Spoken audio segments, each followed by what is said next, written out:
I'm Nick Stacy with NKYSportsblog.com. We all remember that special athlete growing up.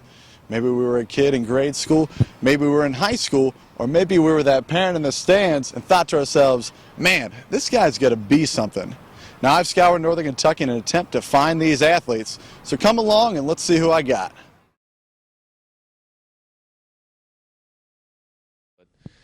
You know, growing up, I felt like I was a pretty good athlete, and I knew my future was going to be in sports. Now, I didn't know that I was going to play in the big leagues, but there was definitely a desire to be an athlete. Talk about the tradition there at Beechwood. I mean, obviously it's a prominent football school and everything, and you playing all those sports. Was it difficult to say no to football after high school and say, nah, just baseball? I mean, it was a difficult decision, but I thought at the time that I had a future in baseball. If I was going to play professional, it was going to be baseball, it wasn't going to be football. Now, I had a wonderful career, enjoyed football, but down the road, football was going to end, and I thought that baseball had a chance, and obviously I'm glad I made that decision. A lot of fond memories. I was a part of 2 state championship football teams, and decent in basketball and baseball. My biggest win was beating Cove Catherine districts. They were ranked top 20 in the state, and we were just a average to below average baseball team. And we beat them 4-0. I think that shows you in baseball any given day, solid pitching, get enough hits, you can beat anybody. But nothing but fond memories. And I think that was the step that I had to take at that level to get to where I am now. I went to Cove Cath, right? I won't hold that against you. Yeah, I understand. I understand how it is over there. Okay, so talk about the next step there. You said you knew your future was in baseball. When did you know that, prior to making the big leagues, that you had kind of made it, that you'd make that next step? In college I went to Eastern and played there for 3 years and had some success. I think just mainly playing in the summers. I played in the Great Lakes College League as a freshman, and my sophomore year I played in Cape Cod League, which is usually where all the premier college baseball players go. And up there, I held my own. I was like, I'm pretty good. I think I can make a living at this. And I had tools that some scouts liked, and fortunately, Kansas City thought highly enough of me to take me in the draft. And it was a rocky road to get there, but it paid off.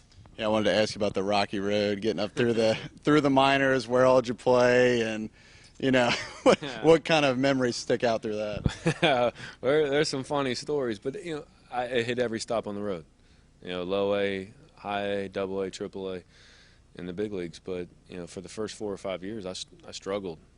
I was up and down, and then I guess you could say the light bulb went off in 2001. It just clicked. I hit over 300 in double A, 40 home runs, over 100 runs batted in, and that September I was in the big leagues. So it's just, to go through those tough times, it's only going to make you stronger. We always see it in the movies, how players that get called up in the majors and stuff like that. But for you, how did it happen, and what was going through your head when you finally did get the call? As the season was winding down, talking with some of my other teammates in Wichita that had good years, and we're just discussing whether we're going to get called up, who was going to get protected for, and we lost in the playoffs, which was frustrating.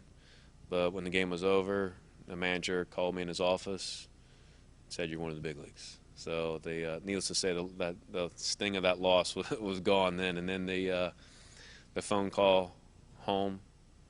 To my wife and then to my parents saying, I'm going to the big leagues.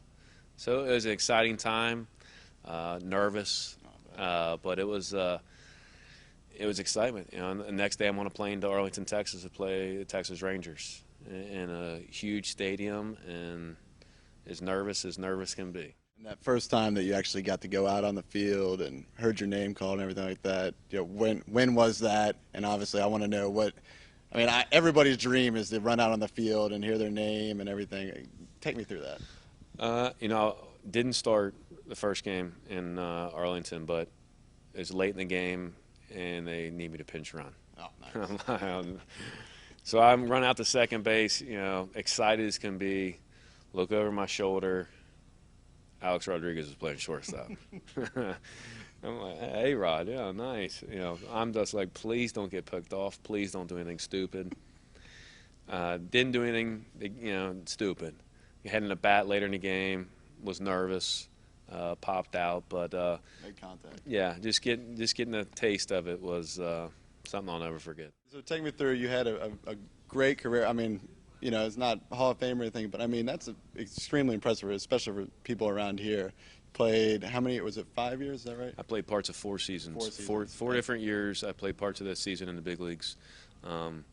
Was never able to stick. That was, frustrating that I was up and down a lot. I was like the 25th guy. If a roster move needed to be made, it was usually me going back to Omaha. But I wouldn't take anything back. I enjoyed it. I had some success. Would I have liked to play better? Sure. Would I like to still be playing? Obviously. But it wasn't meant to be, and now I'm back here still trying to stay in the game. And the decision to come back here and open up at the yard here, which we're at right now. Talk about that, hooking up with Chris and everything. Well, Chris had started it in 2001, and I come in when I was still playing, using the facility to work out myself and do some lessons. And then my last year was 2005. I was in Memphis with the St. Louis Cardinals and didn't play well, and it was time to move on to something else. And my wife and I are both originally from here, so there was no question we were coming back. And just sat down with Chris and was like, he asked if I wanted to buy into the business. And I was like, I love baseball. I love teaching the kids. And it's my way to give back and to help. And so I went with it. Yeah, I was going to say, talk about that, what kind of enjoyment you get out of coming back here and helping kids that were in your shoes, but now you're trying to give them an extra step up, I guess, of teaching them the knowledge that you've gained throughout. No question. I mean, I try to teach them things that were taught to me. And it's gratifying when you have a kid come in who may struggle or doesn't understand the mechanics of hitting. You work on it, you work on it, you work on it. Then either he comes back in and says with a big old smile, I want 3 for 4. Or the high school kids, I can read the paper. And they're in the box scores. The guy I worked with went 3 for 4 today. Or Doug Teagarden, who's in here earlier, signed with Eastern. Leif Clarkson was in here earlier today hitting. He signed with Western. Those kind of things make you feel good. It's like is it me doing it? No, they're the ones out there on the field getting the job done, but I feel that I have a part in it, and I'm able to teach them, to help them better their careers, and it's rewarding for me. And what's next for you now? What do you got on the horizon? Any big plans or anything? No, for right now. This is a big plan. I should say it. This is a big one. Trying to grow this business. I also coach football at Beechwood, so that takes up some of my time in the fall. But stick with this. Try to grow this as best we can. I have 2 boys that love baseball, so I can help them and watch them grow up and hopefully play baseball when they get older. You're going to be able to teach them a few things, right? I try to, but sometimes your own kids don't take instruction too well from dad. It's like I'm yelling at them or something, so I may have to pass them on to somebody else. Well, maybe they can watch some of this right here and realize that, hey, I know a little thing or two, I try to tell them I know a little something, but coming from dad, they don't really take it so well. Gotcha. Well, Brandon, thanks a lot, man. I appreciate it.